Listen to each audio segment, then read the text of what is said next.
Hi there, everyone. We're back now after our chicken is done and our pasta water is almost done, and we're going to get ready to do the next step of our vegetable soup.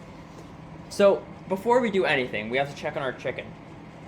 Now, before you take your chicken out, you definitely do want to check with your handy-dandy thermometer about the doneness of your chicken.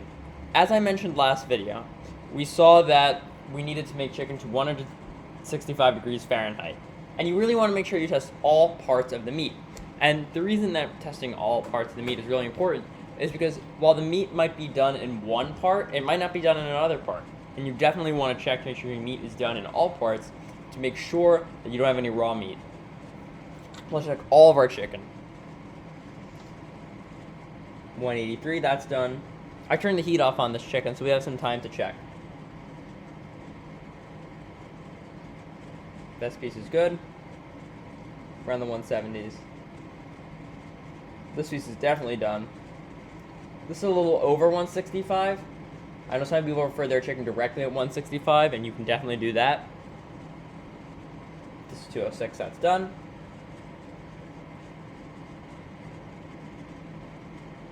$170, that's done.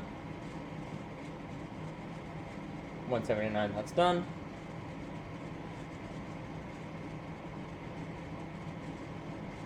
Now you might think that this chicken isn't done, but the thing is this has been off for a while, so that's why the temperature's a little less. So this was 165 degrees internally. So this is done, but it's just not 165 right now. Checking a different part. See here how it says 179. That shows how it was at 165, but now it's not. Check the other parts of the chicken, that's 200. Check this small one here, 196. Always remember to check with multiple parts. That's 202. This one here is definitely done at 203. 204, yes, I think all this chicken looks good. We'll just check this one in a different spot. 193, that's definitely done. You know me and messes. So what we're going to do here is we're going to move our plate and tongs that we're going to use, and we're going to take it over to where our chicken is. What you want to do here is you want to take a piece of chicken out, shake to make sure nothing drips out onto the plate, or as little as possible drips out, and then place the chicken right on the plate.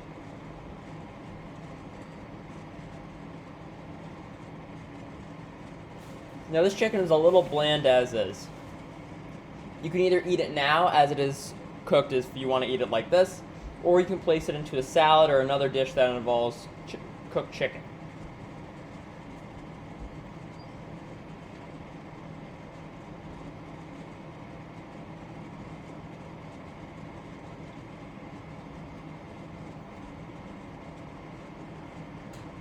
There we go. So this is our cooked chicken with our sauce mixture, with our mixture on the top of our spice that we used, of our parsley and our basil and other spices that we used. Put that there. Now, before we cut up this chicken and actually put it into our soup, we have to let it cool. But now is actually the perfect time to make our soup base. So let's start making our soup base. So we're going to take our same canola oil that we used earlier.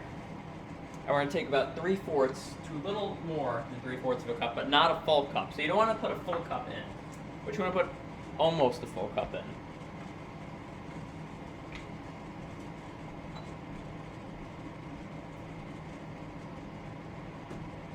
I'd say roughly this amount is good. Not exactly a full cup, but very close to it. We'll just put this in. So our oil's in. We'll start heating up this oil.